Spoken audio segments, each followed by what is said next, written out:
जय श्री गणेशाय नमः। अविघ्नमस्तु। आई कुलस्वामिनी माते की जय।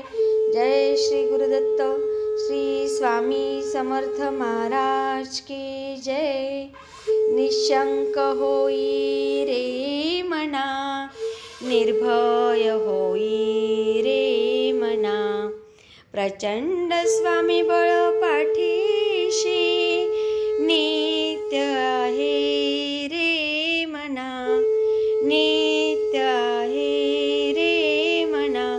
श्री स्वामी समर्थ महाराज। आजपासून आपण गुरुचरित्र कथामृतचे पारायण सुरू करत आहोत.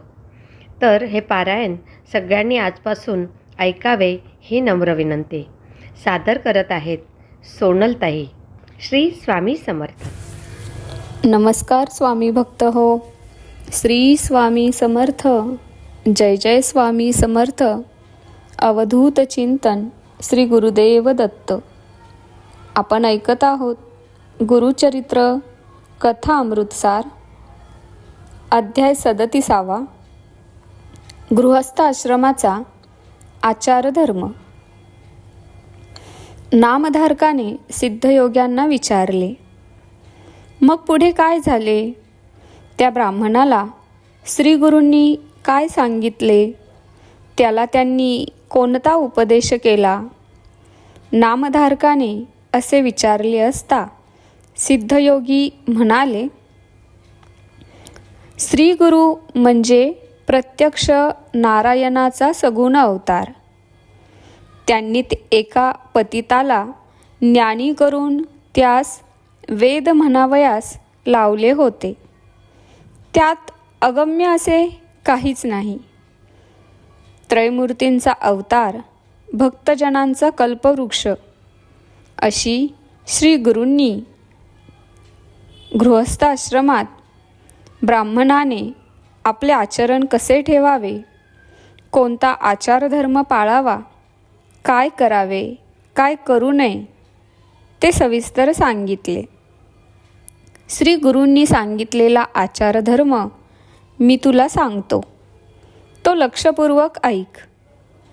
श्री गुरु म्हणाले, गृहस्थाने अग्निहोत्रासाठी लाकडे, तीळ, कृष्णाजीन इत्यादींचा सदैव संग्रह करावा.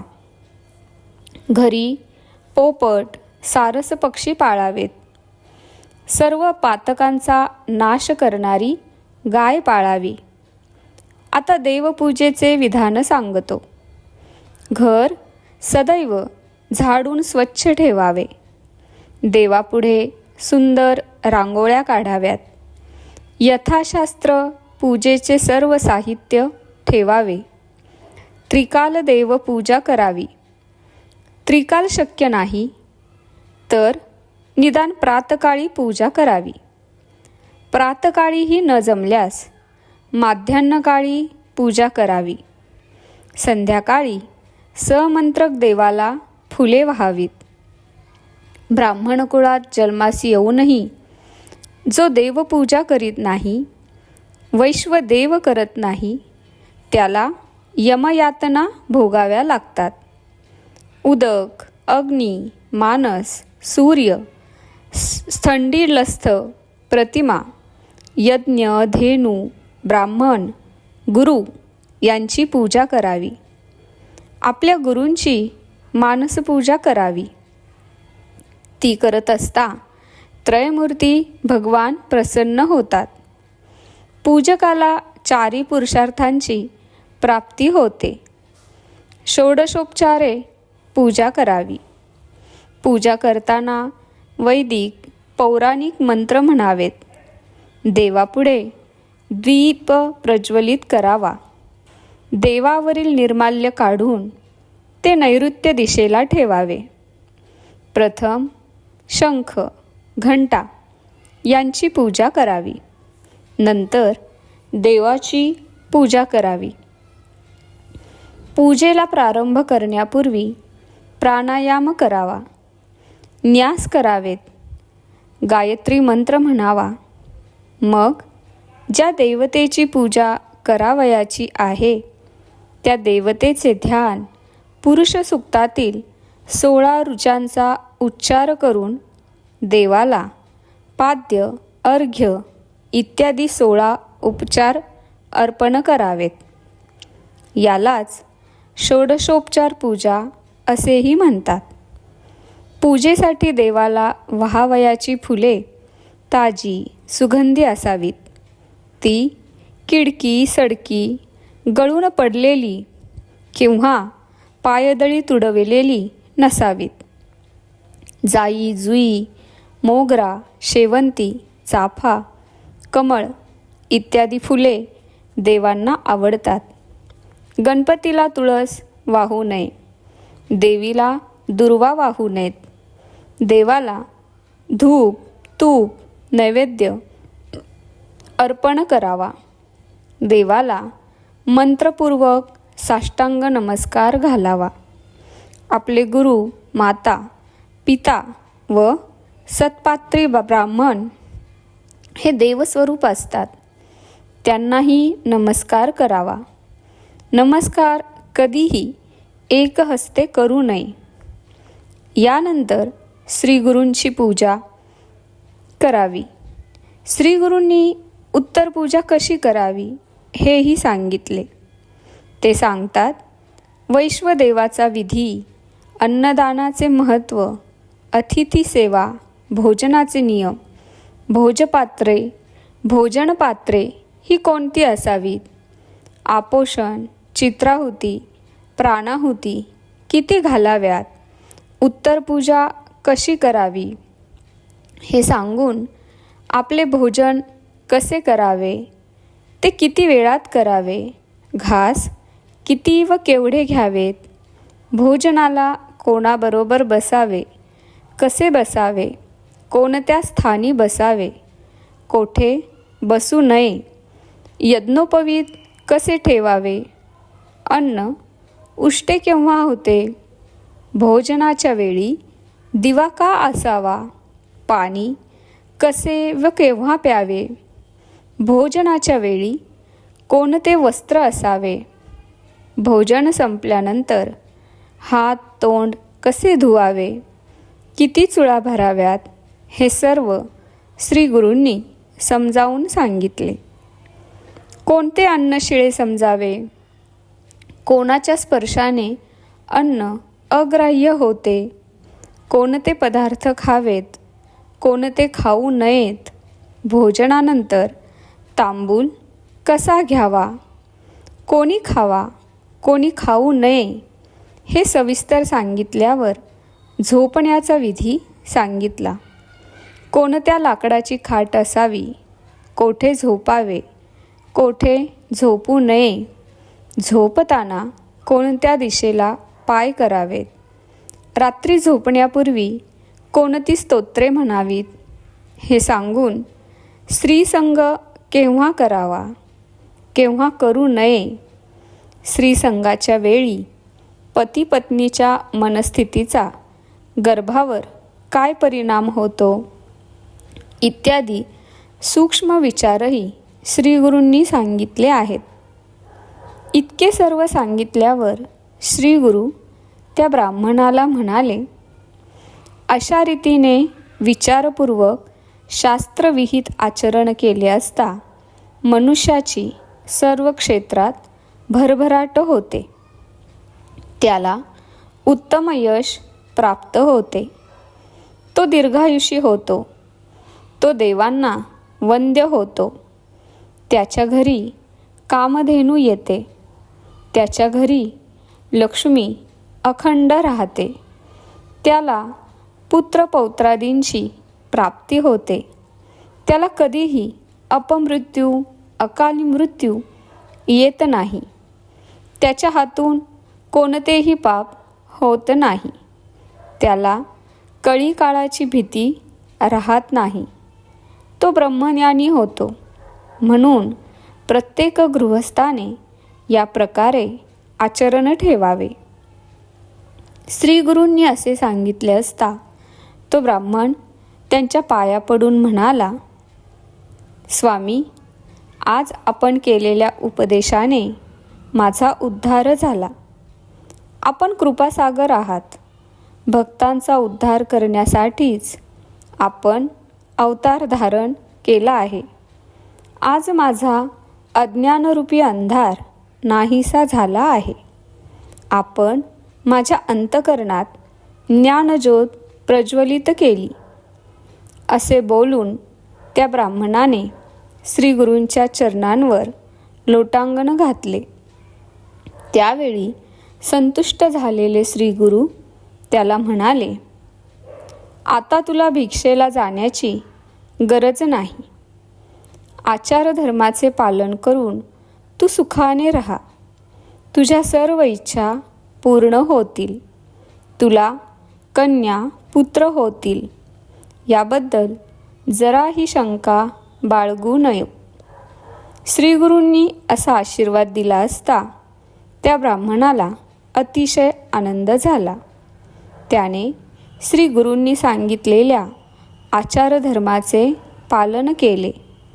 त्यामुळे त्याच्या सर्व इच्छा पूर्ण झाल्या. सिद्धयोगी नामधारकाला म्हणाले, श्री गुरुचरित्र हे असे आहे. याचे जो श्रवण करील तो मूर्ख असला तरीही ब्रह्मज्ञानी होईल. अशा रीतीने श्री गुरुचरित्र अमृतातील गृहस्थाश्रमाचा आचारधर्म नावाचा अध्याय 37 समाप्त. श्री गुरु दत्तात्रेयार्पणमस्तु. आध्यात्मिक रहस्य. या अध्यायात श्री गुरुचरित्रातील कर्मकांड हा द्वितीय भाग समाप्त होतो. या अध्यायात भगवंताच्या पूजेची अनुष्ठाने अधिष्ठाने सांगितली आहेत.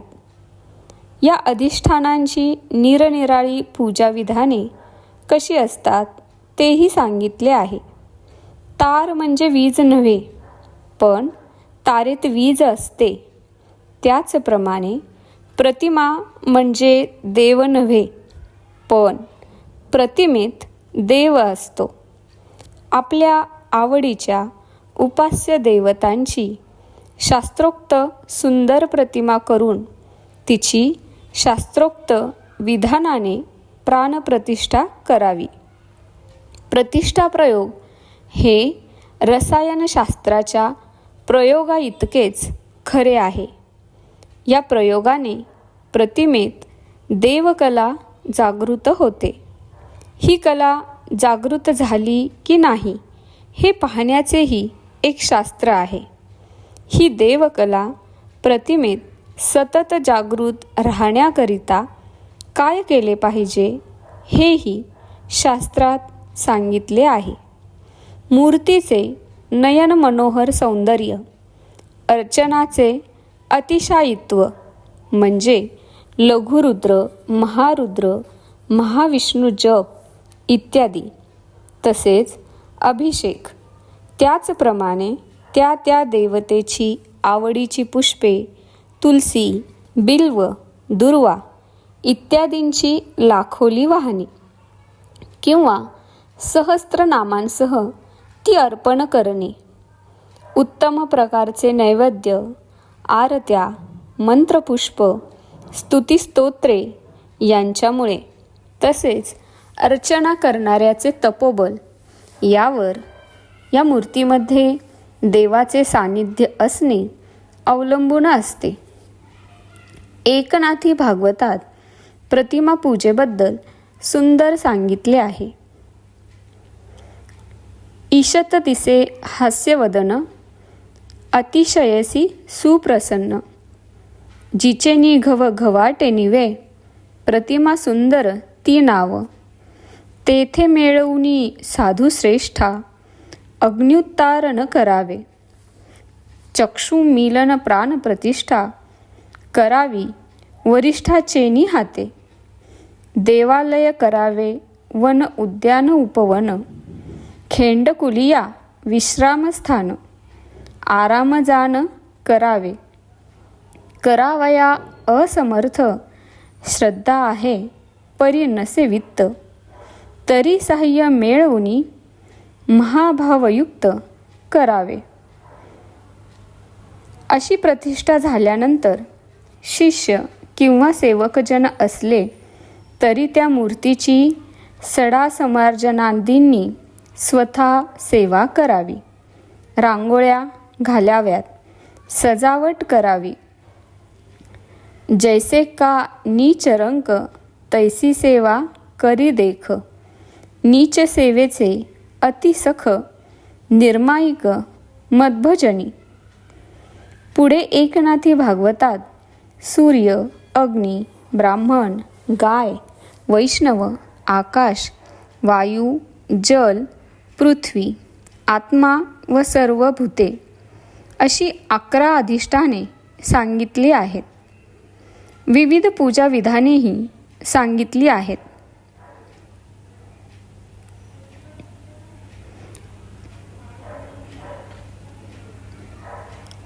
हा वायू म्हणजे लहानसे छिद्र मिळताच रबरी फुग्यातून निघून जाणारा प्राकृत वायू नव्हे, तर नवद्वारे असणारा, देहात राहणारा अप्राकृत वायू आहे. आत्मा या अधिष्ठानाचे पूजन आपणची आपला, देवो आपला पूजक आपण पहाहो, आपुला आपणची भाव, नवल नवलवो पूजेचा. हृदयी भावुनी चैतन्य घन, स्वयेत्रद्रुप होऊनी जाण, मग जे जे भोगी आपण, ब्रह्मार्पण सहजेची. तो ग्रास घाली स्वमुखी, तेने मुखे मी होय सुखी. तृप्ती उपजे परमपुरुखी, पूजा नेटकी ही माझी. जे आवडती माझी पूजा, अत्यंत प्रिय अधोक्षजा. भक्ती पढिये गरुड ध्वजा, जान तो माझा प्रिय भक्त. का सगुण अथवा निर्गुण, दोन्ही रूपे मीची जाण. जो करी निज भोग अर्पण, शुद्ध पूजन ते माझे.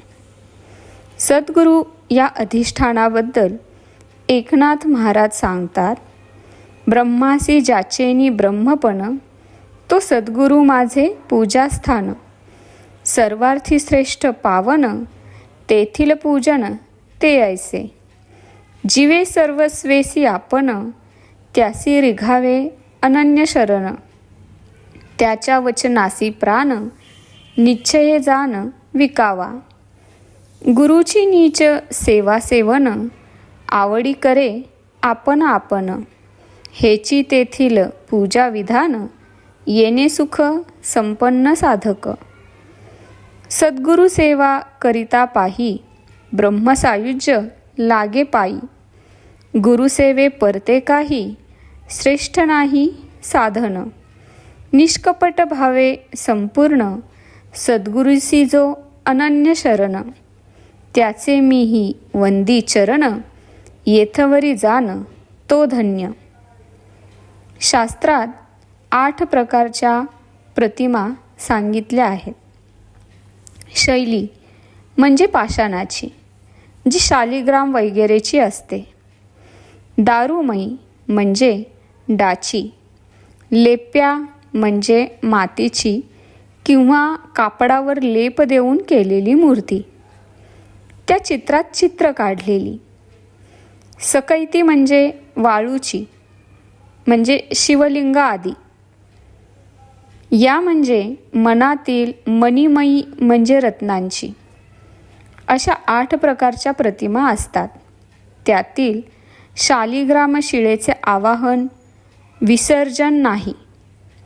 इतर प्रतिमा शास्त्रोक्त रीतीने प्रतिष्ठा केल्यानंतर देवकळा प्राप्त होतात. मंत्रोक्त प्रती न करता भक्तांच्या भावबळानेही मूर्तीमध्ये देवकळा जागृत झाल्याची अनेक उदाहरणे आहेत. अशा सत्य घटनाही आहेत, ज्या पुस्तकी तत्त्वज्ञानापेक्षा प्रत्यक्ष उदाहरण अधिक महत्त्वाच्या आहेत. म्हणून प्रत्यक्ष मूर्तीमध्येही देव जाणावा, श्री गुरु जाणावा आणि त्यावर निष्ठापूर्वक भक्ती करावी. स्वामी भक्त हो, अशा प्रकारे हा अध्याय इथे समाप्त झाला आहे. श्री स्वामी समर्थ. जय जय स्वामी समर्थ. अवधूत चिंतन. श्री गुरुदेव दत्त. धन्यवाद.